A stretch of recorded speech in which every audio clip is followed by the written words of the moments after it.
하나님 말씀 함께 보시겠습니다. 요한복음 6장 41절에서 59절까지입니다. 요한복음 6장 41절에서 59절 말씀 제가 봉독해 드리겠습니다. 자기가 하늘에서 내려온 떡이라 하심으로 유대인들이 예수에 대하여 수군거려 이르되 이는 요셉의 아들 예수가 아니냐. 그 부모를 우리가 아는데 자기가 지금 어찌하여 하늘에서 내려왔다 하느냐. 예수께서 대답하여 이르시되 너희는 서로 수군거리지 말라. 나를 보내신 아버지께서 이끌지 아니하시면 아무도 내게 올 수 없으니 오는 그를 내가 마지막 날에 다시 살리리라. 선지자의 글에 그들이 다 하나님의 가르치심을 받으리라 기록되었은즉 아버지께 듣고 배운 사람마다 내게로 오느니라. 이는 아버지를 본 자가 있다는 것이 아니니라. 오직 하나님에게서 온 자만 아버지를 보았느니라. 진실로 진실로 너희에게 이르노니 믿는 자는 영생을 가졌나니 내가 곧 생명의 떡이니라. 너희 조상들은 광야에서 만나를 먹었어도 죽었거니와 이는 하늘에서 내려오는 떡이니 사람으로 하여금 먹고 죽지 아니하게 하는 것이니라. 나는 하늘에서 내려온 살아있는 떡이니 사람이 이 떡을 먹으면 영생하리라. 내가 줄 떡은 곧 세상의 생명을 위한 내 살이니라 하시니라. 그러므로 유대인들이 서로 다투어 이르되 이 사람이 어찌 능히 자기 살을 우리에게 주어 먹게 하겠느냐.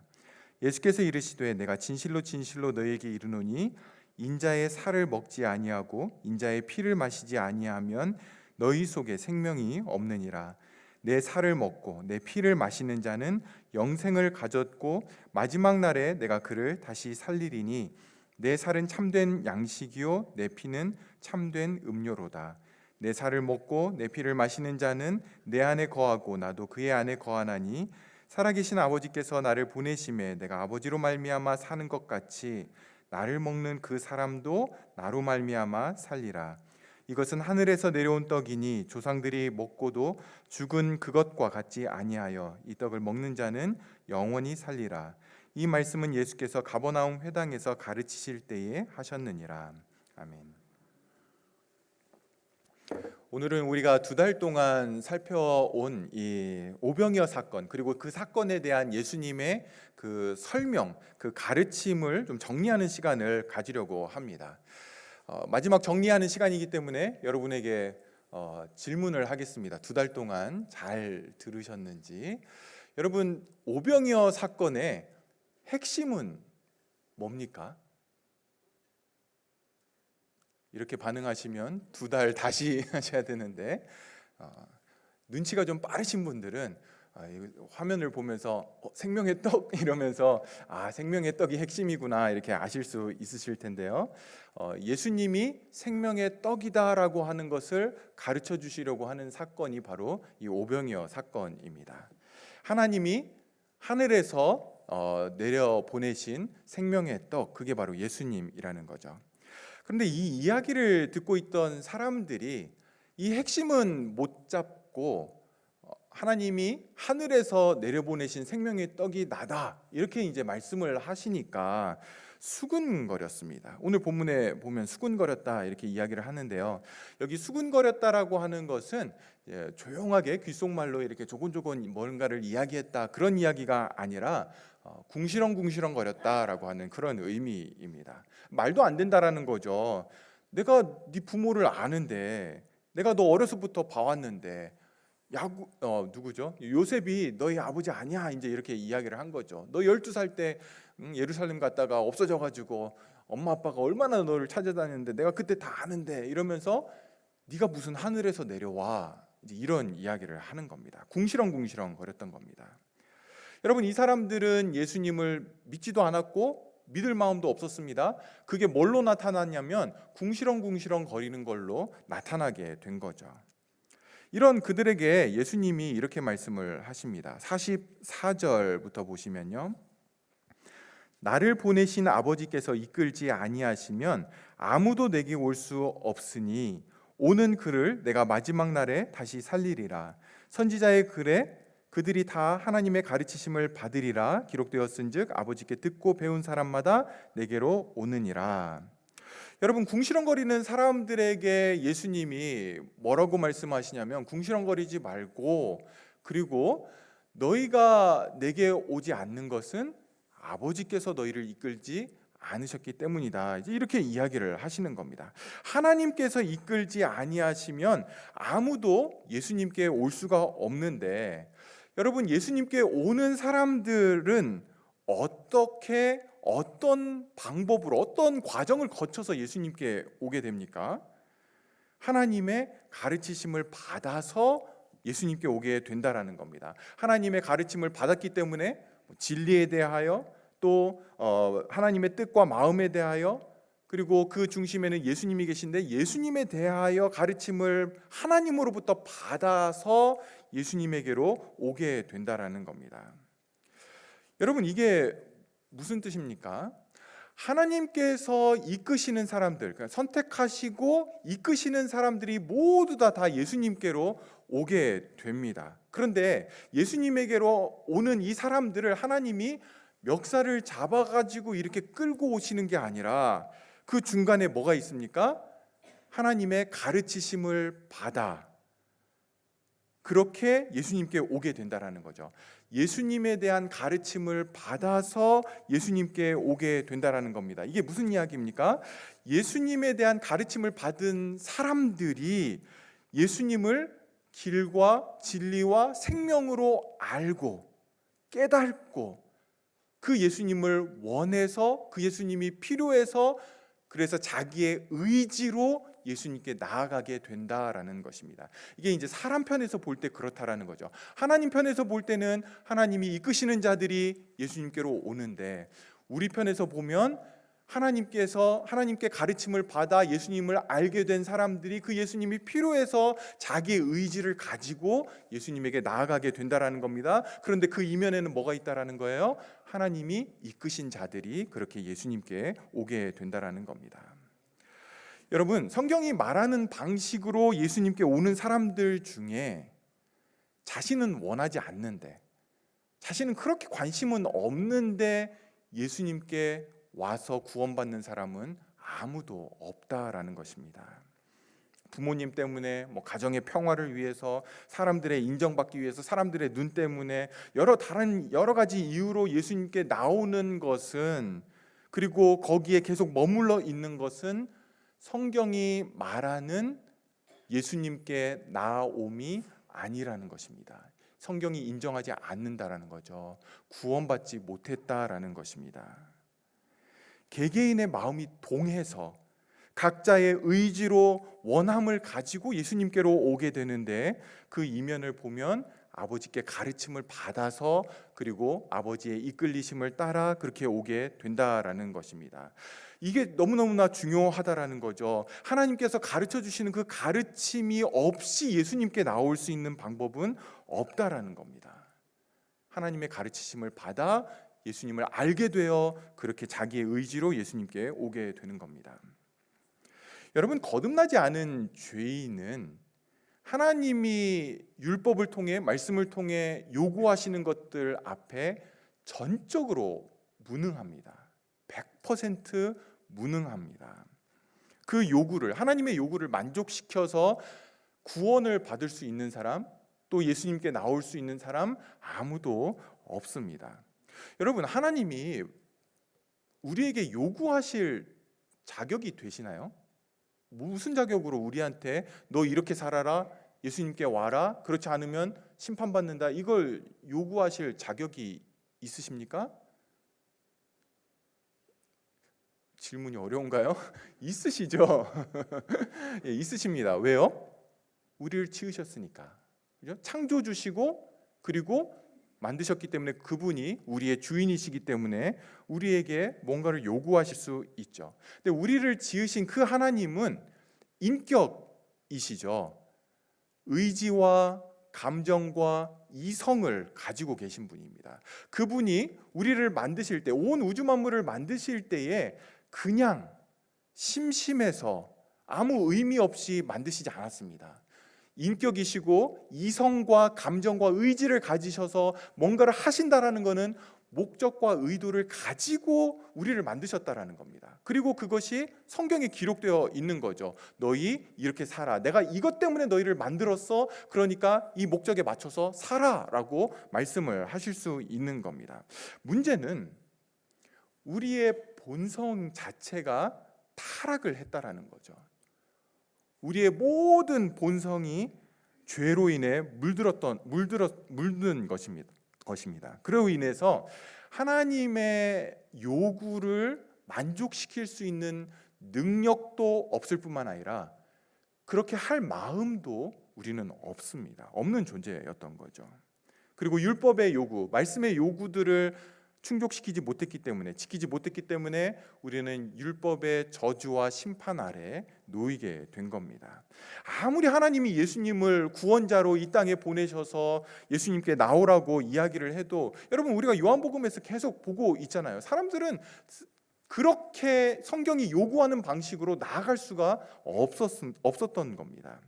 내 욕망을 위해서, 내가 원하는 것을 얻어내기 위해서는 뭐 예수님을 얼마든지 왕으로 삼을 수도 있고 그분에게 나아갈 수도 있지만, 성경이 주려고 하는, 하나님이 주시려고 하는 그 영생, 그 구원을 위해 참되게 예수님께 나아가는 자들은 없다라는 겁니다. 그렇게 그 초청에 응할 수 있는 능력이 없습니다. 할 마음도 없던 것이죠. 여러분, 이것은 우리가 예수님께 가는 것을 누군가가 막고 있다라고 하는 게 아닙니다. 예수님이 이 강단 위에 서서 이 위로 올라오는 사람들에게 내가 영생을 주겠다라고 하는데, 우리가 뭐 이 밑에 의자에 묶여 있어서 나는 정말 가고 싶은데 갈 수 없는 그런 상황이 아니라는 거죠. 일반적으로 사자는 풀을 먹지 않는다라고 이제 우리가 알고 있는데요. 제가 이게 진짜 맞나 그러고는 이번에 한번 찾아봤습니다. 인터넷으로 찾아보니까 사자가 풀을 먹더라고요. 그런데 특별한 경우에 먹는데 소화가 안 돼서 토하기 위해서 사자가 풀을 먹는다고 합니다. 또는 이제 소화를 시키기 위해서, 너무 소화가 안 돼서 소화시키기 위해서 이제 먹는 경우가 있는데, 그러나 일반적으로는 풀을 먹지 않습니다. 여러분, 왜 사자는 풀을 먹지 않죠? 왜 고기만 먹죠? 사자의 본성이 그렇기 때문에 그런 거죠. 그게 사자의 본능입니다. 사자가 풀을 먹을 때에 누가 꼬리를 잡아당겨서 풀을 못 먹게 하거나 또는 뭐 입을 막거나 그래서 못 먹는 게 아닙니다. 그냥 본성 자체가, 본능이 고기를 먹는 그런 존재이기 때문에 그렇습니다. 거듭나지 않은 죄인의 본능은 예수님을 싫어합니다. 예수님께 나오지 않습니다. 왜요? 설명할 필요가 없어요. 그냥 그게 본성이라는 거예요. 자기의 유익, 자기의 욕망, 자기의 뭐 이익이 붙으면 나오죠. 그러나 성경은 그걸 인정하지 않습니다. 성경이 가르치듯 영생을 얻기 위한 나옴은 거듭나지 않은 죄인은 절대 할 수가 없는 일입니다. 그러니 구원을 얻을 수 없고 심판 아래 놓이게 된 것이죠. 구원에 대해 거듭나지 않은 죄인은 전적으로 무능한 존재입니다. 여러분, 누가 막는 것은 아닌데, 그리고 우리의 거듭나지 않은 본성은 나아가지 않는데, 그럼에도 불구하고 누구는 예수님께 나오고 누구는 예수님께 안 나오는데 무엇 때문에 그렇습니까? 여러분, 45절 뒷부분을 보시면 아버지께 듣고 배운 사람마다 내게로 온다, 이렇게 말씀을 하십니다. 성경이 말하는 방식으로 예수님께 오는 사람들은 다 아버지께 듣고 배운 사람들입니다. 아버지께 듣는다라고 해서 무슨 육성이 들려서, 실제 무슨 소리가 들려서 그렇게 오는 것은 아닙니다. 누군가가 나 하나님의 음성을 들었어, 그냥 그래 잘 있어 이렇게 하고 빨리 떠나시면 됩니다. 하나님의 음성은 육성으로 듣는 것이 절대로 아닙니다. 여러분, 요한복음 8장 47절에 보시면 하나님께 속한 자는 하나님의 말씀을 듣나니 너희가 듣지 아니함은 하나님께 속하지 아니하였음이로다. 여기서 듣는다라는 건 하나님의 말씀을 이해하고 받아들이고 동의하고 그리고 그것을 따른다라고 하는 의미입니다. 여러분, 누가 그렇게 하나님의 말씀을 듣게 됩니까? 하나님께 속한 자들. 오늘 본문으로 이야기하면 하나님께서 이끄시는 자들이 바로 하나님의 말씀을 듣고 이해하게 되고 그것을 받아들이게 되고 이게 맞다라고 인정하고 동의하고 그리고 그 말씀을 따라서 예수님께 나오게 된다라는 것입니다. 여러분, 하나님이 가르치시는 내용은 뭐겠습니까? 성경이죠. 하나님의 말씀입니다. 성경으로 하나님의 계시는 완성되었습니다. 누군가가 나 하나님의 계시를 받았어 라고 하면 하나님의 음성을 육성으로 듣는 것과 똑같이 취급을 하시면 됩니다. 그래, 잘 있어, 이렇게 하시고 떠나시면 됩니다. 여러분이 유튜브로든 방송으로든 뭐 어떤 설교자든 누구의 설교를 들으셔도 중요한 것은 그 메시지가 성경에 있는 것인지 아니면 자기 이야기를 하고 있는지를 꼭 분별을 하셔야 됩니다. 아무리 유명한 설교자라고 해도 그 설교가 성경의 이야기가 아닌 뭐 개인의 어떤 무슨 영적인 세계를 이야기하고 그러면 여러분은 떠나십시오. 여러분에게 아무 유익이 없을 뿐만 아니라 여러분에게 해를 끼치게 됩니다. 요즘은 너무나 무분별하게 많은 메시지들이 설교라고 하는 이름으로 쉽게 여러분들이 접할 수 있기 때문에 여러분들에게 필요한 것은 분별하는 겁니다. 근데 그 분별의 기준은 바로 하나님의 말씀인 성경입니다. 하나님이 가르치시는 것은 말씀, 성경이고요. 모든 성경은 결국은 예수님에 대해서 우리에게 가르쳐 주게 됩니다. 여러분, 누가복음 24장에 보시면 예수님이 부활하신 이후에 엠마오로 가던 두 제자에게 나타나셔서 그들과 함께 걸으면서 성경에 대한 이야기를 해주시는 장면을 우리가 볼 수 있습니다. 그 엠마오로 가던 두 제자는 예수님이 죽은 것만 알고 너무나 슬퍼서 우울한 채로 그렇게 길을 걷고 있었는데 예수님이 오셔서 구약에서 성경에서 예수님에 대해 이야기한 것들을 이렇게 이제 가르쳐 주시면서 부활까지 이야기를 해 주시는 거죠.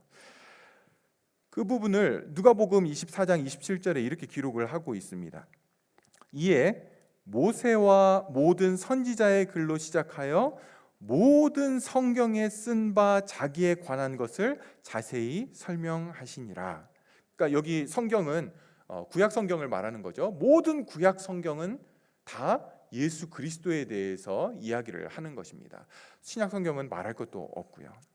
누가복음 24장 44절 45절에 보시면 또 이르시되 내가 너희와 함께 있을 때에 너희에게 말한 바 곧 모세의 율법, 모세의 오경이죠. 선지자들의 글, 선지서들, 시편, 이게 구약을 전체를 다 가리키는 겁니다. 나를 가리켜 기록된 모든 것이 이루어져야 하리라 한 말이 이것이라 하시고 이에 그들의 마음을 열어 성경을 깨닫게 하시고, 그러니까 하나님의 말씀인 성경이 가르치고 있는 것은 결국 예수 그리스도입니다. 그 가르침을 받아서 예수님을 알게 된 자들이 예수님께 나오게 되는 것이죠. 예수님을 아는데도 불구하고 예수님께 오지 않는 사람은 없습니다. 예수님께 오지 않았다라는 것, 오지 않는다라는 것, 그것은 예수님을 배우지 못했다라는 거죠. 지식적으로는 배울 수 있죠. 그러나 여기서 말하는 하나님이 가르쳐 주시는 그 예수님에 대해서는 알지 못한다라는 것입니다. 성도 여러분, 하나님의 가르치심과 사람이 가르치는 것, 제가 설교하는 것은 너무나 다릅니다. 사람들의 가르침은 설교자의 연약함, 부족함, 한계 이것들은 뒤로 하고서라도 그 가르침을 받는 사람들이 그 가르침을 좋아하는 사람도 있고 안 좋아하는 사람들도 있고 충분히 이해하는 사람도 있고 이해 못하는 사람도 있고 효과가 있을 수도 있고 없을 수도 있고 또 그 가르침이 바르게 가르쳐졌어도 그것을 오해해서 듣는 사람들도 있고 또 그것으로 인해 역효과가 나는 경우도 수없이 많습니다.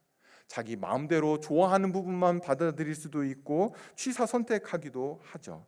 그러나 하나님의 가르치심은 완전히 다릅니다. 하나님의 가르치심을 받는 사람들은 모두 반드시 예수님께 나오게 됩니다.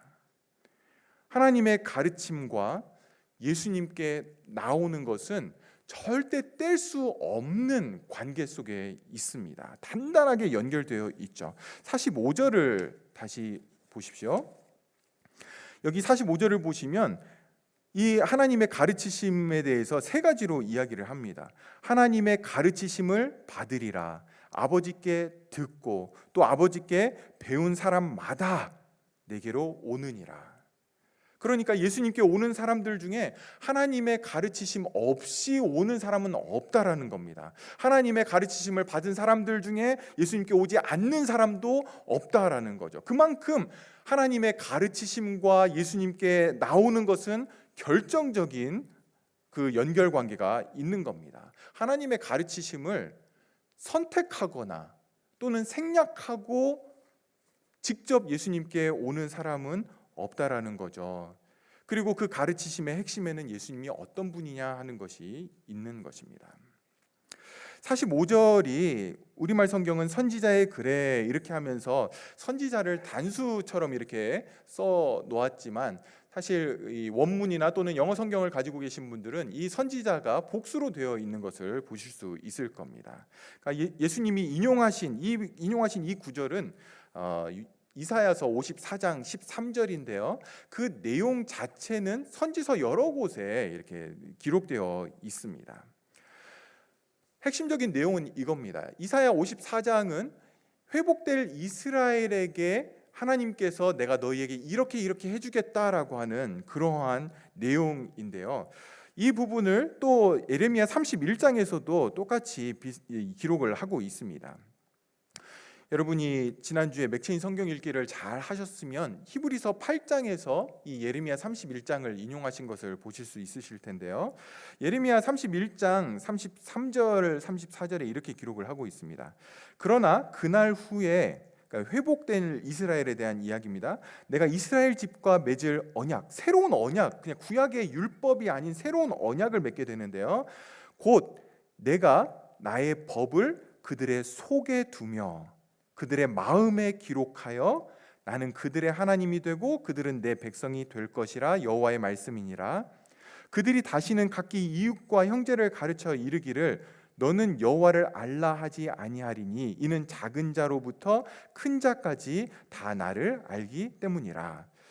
여러분, 회복될 이스라엘에게 주시는 새로운 언약, 새 언약인데요. 이 새 언약은 우리는 알죠. 예수 그리스도의 피로 맺는 새 언약입니다. 그렇기 때문에 여기 이스라엘은 민족적인 이스라엘을 말하는 것이 아니라 영적인 이스라엘, 저와 여러분 성도들 교회를 포함하는 것으로 보시면 됩니다.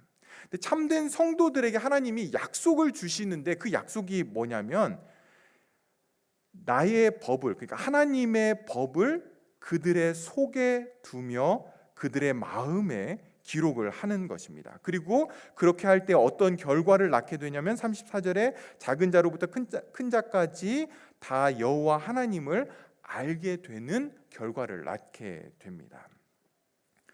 여러분, 옛 언약에 비해서 새 언약은 어떻습니까? 새 언약은 하나님의 법을 그들의 속에 두고 그들의 마음에 기록을 한다, 이렇게 이야기를 하죠.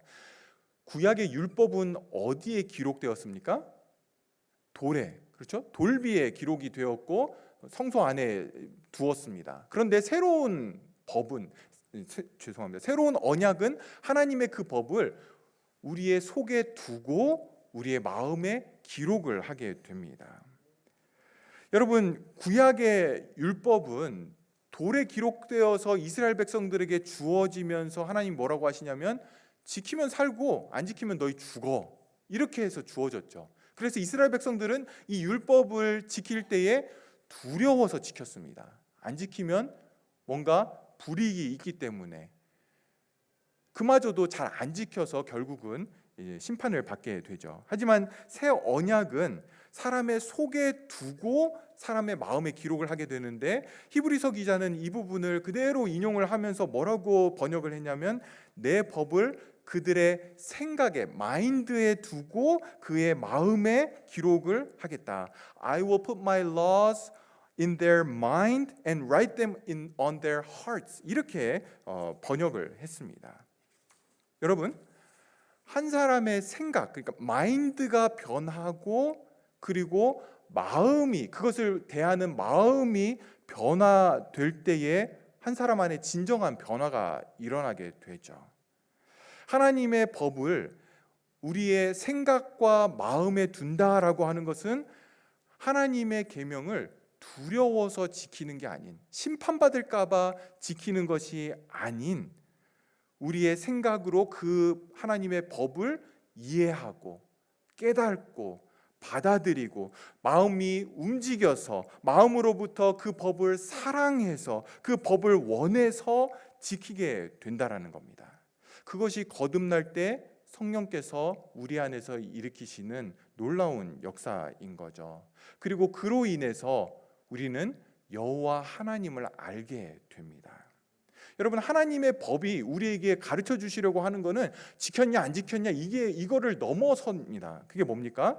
예수 그리스도를 이해하고 받아들이고 사랑하고 원함으로 그분에게 순종하고 그분을 따라가는 것, 그리고 그 아들을 통해 우리는 하나님을 알게 되는 거죠. 하나님의 본체시고 영광의 본체시고 그분의 형상이신 예수 그리스도를 통해 우리는 하나님 아버지를 알게 되는 것입니다.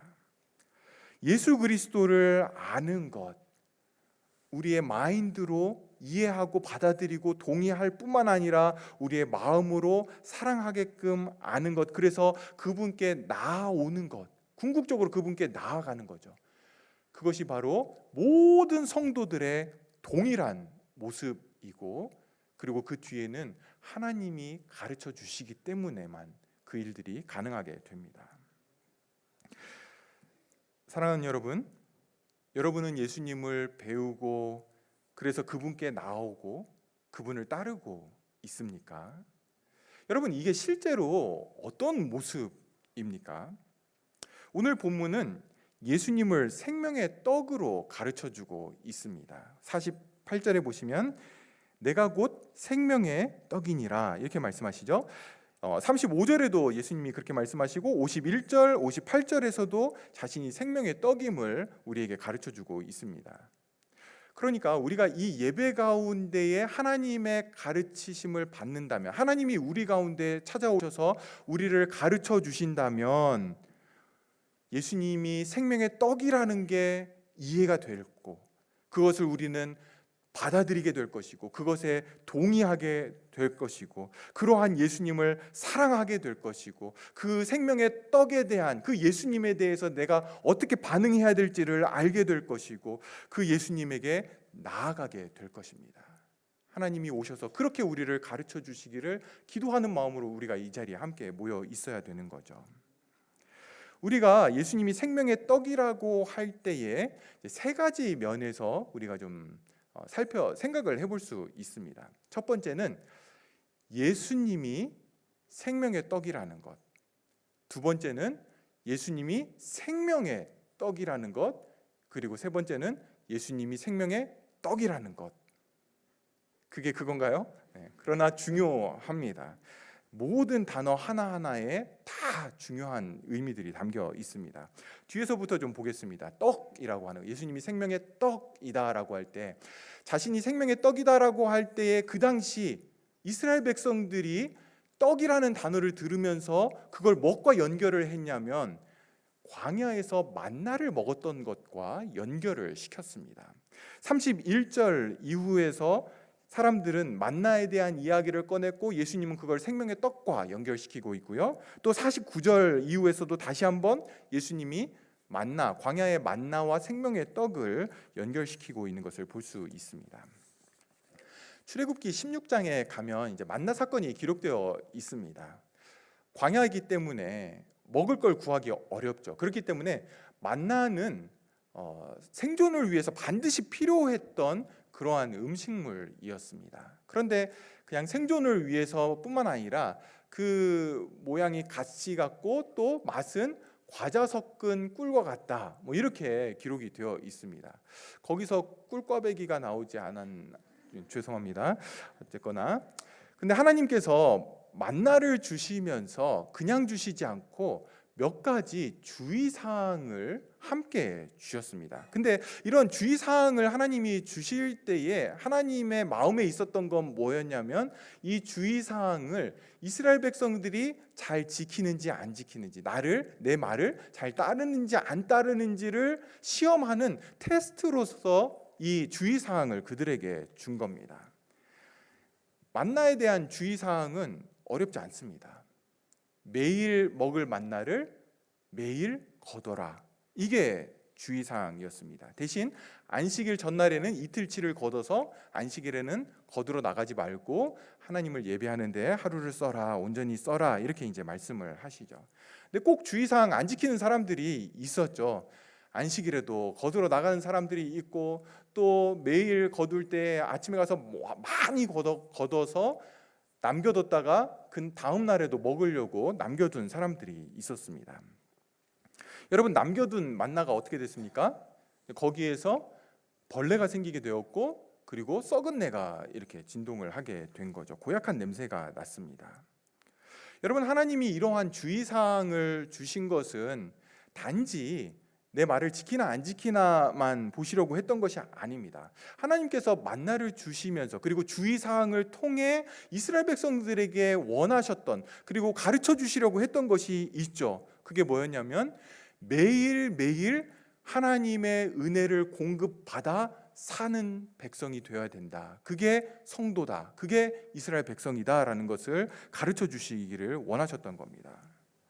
여러분, 이것은 저와 여러분에게도 굉장히 중요한 신앙의 요소죠. 떡은 이스라엘 백성들에게 일용할 양식이었습니다. 기독교 신앙은요, 언제나 매일매일 현재 내 신앙의 상태가 중요합니다. 여러분, 우리의 신앙은요, 과거에 한번 하나님에게 가르침을 받아서 커다란 깨달음을 얻은 것, 그리고 그래서 예수님께 나온 것으로 확인되지 않습니다. 과거에 하나님께 가르침을 받았다라고 하는 것은 무엇으로 확인됩니까? 지금도 하나님으로부터 예수 그리스도에 대해서 끊임없이 가르침을 받을 때에 과거에 내가 하나님의 가르침을 받았다라고 하는 것이 확인이 되는 거죠. 과거에 한번 예수님께 나아온 것, 그때 처음 예수님께 나아온 것이 진짜인지는 어떻게 합니까? 지금도 매일매일 현재적으로 예수님 앞에 나아가는 것을 통해 내가 과거에 처음 예수님 만나서 그분 앞에 나아갔던 게 진짜였다라는 것이 확인이 되는 거죠.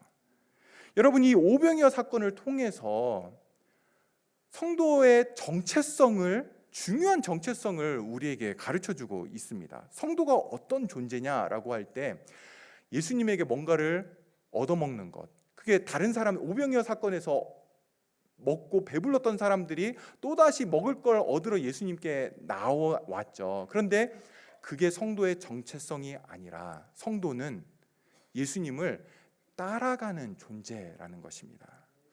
예수님의 follower가 되어야지 예수님으로부터 뭔가를 얻어내는 자가 성도가 아니라는 거죠. 여러분, 예수님을 따르는 자들은 어떻습니까? 예수님을 따라가기 위해서는 계속해서 가르침을 받아야 되죠. 예수님에 대해 알아야 됩니다. 그래야만 예수님을 사랑함으로 따라갈 수 있게 되고 그분께 나오기를 위해서 힘쓰게 되는 거죠. 예수님을 통해 뭔가를 얻어내려고 하는 사람들은 그걸 얻었을 때에 더 이상 예수님께 나올 이유가 없습니다. 더 이상 예전처럼 예수님께 나오지 않는 거죠.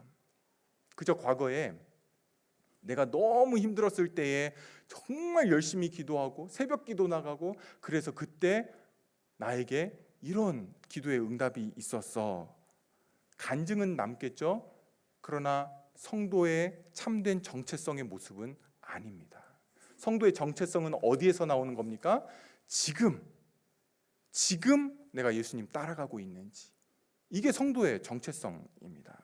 매일매일 하나님의 은혜 앞에 나오고 있는지, 이게 중요한 거죠. 여러분, 만나를 하루치만 거두라고 말씀하시는 이유가 뭡니까? 이틀치, 3일치 거둬놓고 다음 날에는 하나님의 은혜 없이도 살아도 되는 그 상태를 절대 만들지 말라라고 하는 것입니다. 예수님도 기도를 가르쳐 주시면서 우리에게 일용할 양식을 주옵시고, 일주일치 양식이 아니고 한 달치 양식이 아니고 일용할 양식입니다. 내일의 양식을 하나님의 은혜로서 받아서 또 살아가야 되는 존재가 우리임을 가르쳐 주시는 거죠. 성도는 예수님을 따르는 사람입니다. 그래서 성경은 성도들을 가리켜서 제자라고 그렇게 부르는 겁니다. 두 번째로, 예수님은 생명의 떡이 되십니다. 신약 성경이 헬라어, 그리스어로 기록이 되어 있는데요. 그리스어에는 생명을 나타내는 대표적인 단어가 두 개가 있습니다. 바이오스라고 하는 단어, 바이올로지나 생물학 이런 거 이야기할 때 쓰는 바이오스가 있고요. 그리고 조에라고 하는 단어가 생명으로 이렇게 이제 번역을 할 수 있는데요. 바이오스는 육신적인 그러한 생물학적인 생명을 가리키고요. 조에는 생명의 퀄리티, 생명의 질을 강조할 때 좀 쓰이게 됩니다. 그래서 영생, 영원한 생명 이럴 때 언제나 조회를 써서 나타냅니다. 예수님이 생명의 떡이다라고 할 때 여기에 생명이라는 단어는 조회를 써서 생명의 떡을 표현을 하고 있습니다. 그러니까 예수님이 생명의 떡이다라고 할 때 그 생명은 복된 삶, 행복한 삶, 기쁨과 감사가 가득한 삶, 창조주가 목적하신 거에 맞게 그 이유에 맞춰 살아가는 삶, 그리고 거기에 영생이 있는 거죠. 영생으로 이어지는 생명이 거기에 있는 겁니다. 49절, 50절을 보시면 광야에서 만나를 먹은 사람들은 만나를 먹었지만 20세 이상은 다 광야에서 죽게 되죠. 왜냐하면 이 만나를 바이오스를 위한 떡으로만 먹었기 때문에 그렇습니다. 그런데 예수님은 어떻습니까? 51절 보시면 51절 우리 같이 읽겠습니다. 나는 하늘에서 내려온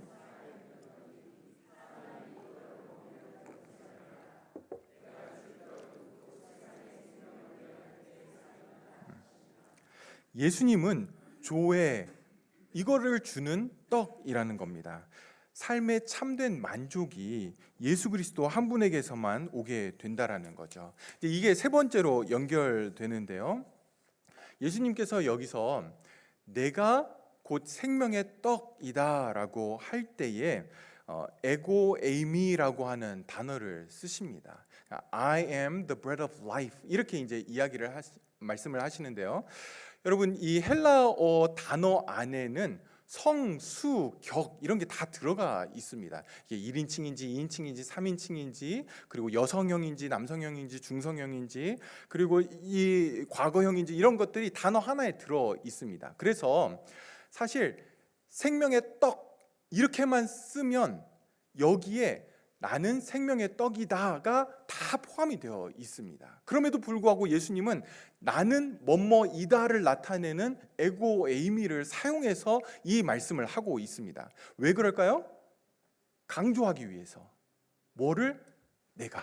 내가 생명의 떡이다. 무슨 이야기입니까? 내가 주는 떡을 먹으라는 것이 아닙니다. 내가 주는 뭔가를 받으라는 것이 아니고 나를 받으라는 거죠.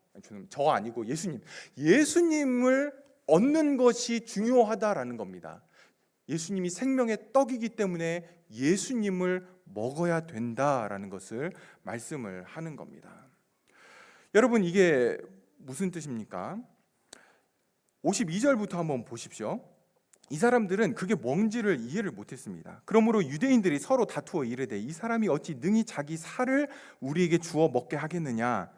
예수께서 이르시되 내가 진실로 진실로 너희에게 이르노니 인자의 살을 먹지 아니하고 인자의 피를 마시지 아니하면 너희 속에 생명이 없느니라. 내 살을 먹고 내 피를 마시는 자는 영생을 가졌고 마지막 날에 내가 그를 다시 살리리니 내 살은 참된 양식이요 내 피는 참된 음료로다. 예수님을 모르는 사람들이 이걸 읽었으면 이게 무슨 좀비를 위한 구절인가 이럴 수 있겠죠. 근데 예수님이 생명의 떡이라는 것은 예수님 자신을 먹고 예수님의 피를 마시라 이런 의미입니다. 여러분, 사실 초대교회가 로마에게 굉장히 큰 박해를 받았을 때에 박해를 당한 이유 중에 하나가 뭐냐면 기독교를 식인 종교라고 그렇게 여겼습니다. 이 사람들이 모여가지고 예수님의 살을 먹읍시다, 예수님의 피를 마십시다, 이러면서 막 이러니까는 이 사람들 식인 사람을 잡아먹는구나, 이렇게 해서 박해받은 이유였습니다. 하지만 그런 게 아니죠. 그런 어떤 괴기스러움을 나타내는 것이 아닙니다. 그렇다면 생명의 떡이신 예수님을 먹으라고 하는 것은 도대체 무슨 의미입니까? 56절부터 보십시오. 내 살을 먹고 내 피를 마시는 자는, 이제 그 다음에 효과가 나타납니다. 내 안에 거하고 나도 그의 안에 거하나니 살아계신 아버지께서 나를 보내심에 내가 아버지로 말미암아 사는 것 같이 나를 먹는 그 사람도 나로 말미암아 살리라. 살을 먹고 피를 마시는 걸 예수님이 뭐라고 말씀하시냐면 내 안에 거하고 나도 그의 안에 거하나니, 이런 의미가 된다라는 거예요. 내 안에 거하고 나도 그의 안에 거하는 것. 여러분 뭐가 생각나십니까? 포도나무 비유, 그렇죠? 저가 내 안에, 그리고 예수님은 뭐라고 말씀하십니까? 내 말이 너희 안에 거하면, 내 말이 너희 안에 거하면 하나가, 연합이 일어난다라는 거죠. 예수님은 예수님과 예수님의 말씀을 동일시하고 그 말씀이 우리 안에 거할 때 그거를 생명의 떡을 먹는 걸로 말씀을 하고 있는 겁니다. 말씀에서 영양분을 받게 된다라는 거죠. 사랑하는 여러분, 성도는요, 하나님이라고 하는 너무 크시고 위대하시고 존귀하시고 지극히 영광스러우신 그 너무너무 큰 존재를 우리 안에 담아야 되는 그런 존재가 성도입니다. 어떻게 가능합니까? 예수 그리스도를 통해서, 예수 그리스도의 말씀을 통해서 우리는 그 위대하신 하나님을 우리 안에 담을 수 있게 되는 거죠. 그렇다면 성도는 매일매일 말씀 앞에 나아가서 그 말씀으로 힘을 얻어야 됩니다. 그것이 예수님을 생명의 떡으로 먹는 것입니다. 말씀 없이 영적으로 건강할 수 있는 사람 한 사람도 없습니다. 그만큼 여러분은 이스라엘 백성들이 매일 아침에 나가서 만나를 거뒀던 것처럼 매일매일 말씀 앞에 나아가서 그 말씀을 통해 힘을 얻어야 되는 거죠. 깊이 있게 말씀을 살펴보시고 깊이 있게 그 말씀을 묵상하셔야 됩니다. 깊이 있게 그 말씀을 붙들고 기도하셔야 됩니다. 그 시간들을 확보하지 않으면, 예수님의 말씀을 통해 예수님으로 인해 힘을, 그날 살아갈 힘을 얻지 못하면, 그날 살아야 되기 때문에 힘을 얻어야 되겠죠. 어디서 얻게 되겠습니까? 세상이 내 힘이 되는 것처럼 여겨서 그걸 구하고 찾고 쫓아가게 되는 것이죠. 성도가 말씀 없이는 절대로 예수님 붙들고 살지 않고 세상 붙들고 살 수밖에는 없게 됩니다. 영양실조에 걸린 성도들이 너무나 많은데 안 됩니다. 절대 안 됩니다. 주님을 먹는 것에 여러분의 삶의 우선순위를 두시고 말씀을 붙드셔야 됩니다. 특히 어려움과 고난 가운데 있을 때에, 그 시간들을 통과할 때는 더더욱 더 말씀 앞에 나아가기를 힘쓰셔야 됩니다. 시편 기자가 시편 119편 71절에 이렇게 고백을 합니다. 고난 당한 것이 내게 유익이라. 이거 정말 말도 안 되죠? 고난 당한 것이 내게 유익이래요. 왜요? 이로 말미암아 내가 주의 율례들을 배우게 되었나이다. 아마 경험하신 분들 계실 겁니다. 고난 가운데 있을 때에 여러분이 듣는 말씀, 여러분들이 읽는 말씀은 그냥 말씀하고 틀리죠. 정말 살아나게 되죠. 그냥 성경책 속에 있던 글자들이 막 살아서 막 움직이고 3D로 막 이렇게 엄청나게 우리에게 다가오는 시간들이 언제냐면 고난을 통과할 때입니다. 다시 말해서 하나님께서 저와 여러분에게 고난을 주시는 중요한 이유 중에 하나가 뭐냐면 이때 나의 가르침을 받으라라는 겁니다. 이때가 기회라는 거죠. 예수님을 진짜 알 수 있는 기회는 언제냐면 고난을 통과할 때입니다. 그때 말씀 앞에 나아가야 되고 말씀을 읽어야 되고 말씀을 붙들어야 되고, 그리고 그때에 그렇게 받은 말씀이 고난 중에 성도를 살리게 되는 겁니다. 고난을 통과하는 방법은 그것밖에는 없다라는 거죠. 43절에 예수님이 수군거리는 사람들에게 너희는 서로 수군거리지 말라 이렇게 말씀을 하십니다. 궁시렁궁시렁 거리지 말고 하나님의 은혜 앞에 나아가라. 하나님의 가르치심 앞에 나아가라. 예수님 앞에 나아가라. 말씀 앞에 나아가라. 그래야 생명의 떡을 먹게 되는 것입니다. 다른 방법 없습니다. 은혜를 구하십시오. 예수님께 나오십시오. 말씀 앞에 서십시오. 그리고 거기에 생명이 있는 겁니다. 기도하겠습니다. 하나님 아버지, 주께서 오병이어 사건을 통해서 그저 주님의 능력을 보여주시려고 한 것이 아니라 정말 생명을 주시기 위해서, 그리고 참된 만족이 있는 그 생명을 주시기 위해 이 사건을 보여주셨고, 그리고 오늘 우리가 그 말씀 앞에 서 있습니다. 우리 자신들을 보게 하시고 우리가 정말 하나님의 가르치심 앞에 서 있는지, 그렇게 예수님을 알고 그러하기에 더더욱 예수님 앞에 나아가고 말씀 앞에 나아가려고 하는지 우리 자신들을 살펴보게 하시고요. 주님, 간절히 기도하오니 성령 하나님께서 이번 한 주간 또 우리의 신앙의 여정 지나갈 때에 이 말씀 기억하고 매일매일 말씀 앞에 나아가 현재적으로 주어지는 그 은혜 앞에 서는 성도들 되게 하여 주시옵소서. 예수님의 이름으로 기도합니다. 아멘.